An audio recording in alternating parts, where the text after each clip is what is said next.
దానికి మూల కారణం చింతలపాలెం నుంచి వయా ఉత్తరాపల్లి వరకు ఎస్కోట్ రోడ్లో జంగిల్ క్లియరెన్స్ అనేది లేకపోవడం. ఏదైతే ఇటు ఆర్ఎంబీ అధికారులు గానీ, ఇటు పంచాయతీ అధికారులు గానీ వెంటనే స్పందించి జంగిల్ క్లియర్ చేయాల్సిన పరిస్థితి ఎంతైనా ఉందని ఇక్కడ ప్రజలు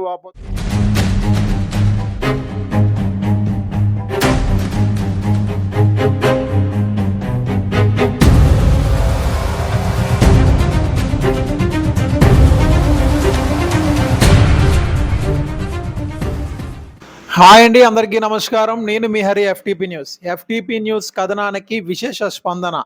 వివరాల్లోకి వెళ్తే, విజయనగరం జిల్లా కొత్తవలస మండల కేంద్రంలో చింతలపాలెం రహదారి నుంచి ఎక్కడైతే ఎస్కోట్ వెళ్లే రహదారిలో జంగిల్ క్లియరెన్స్ లేకపోవడం వల్ల చాలా యాక్సిడెంట్స్ అవుతున్నాయి. ద్విచక్ర వాహనదారులు, సైకిల్ మీద వెళ్లే వాళ్ళు, ముసలి వాళ్ళు అందరూ ఇబ్బంది పడుతున్నారనే విషయంపై ఎఫ్టీపీ న్యూస్ గత కొన్ని రోజుల క్రితం వార్త వేయడం జరిగింది. ఇదే విషయంపై స్పందించిన స్థానిక కొత్తవలస మండలం ఏఈ సురేష్ ఈరోజు కార్యక్రమాలు మొదలుపెట్టారు.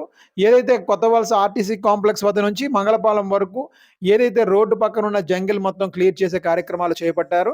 ఇంకా ముందు ఇంకా ఏదైతే చింతలపాలెం, అదేవిధంగా ఉత్తరాపల్లి వరకు కూడా ఏదైతే జంగిల్ ఉందో అదంతా క్లియర్ చేస్తామని ఆయన ఎఫ్టీపీ న్యూస్ ముఖంగా చెప్పడం జరిగింది.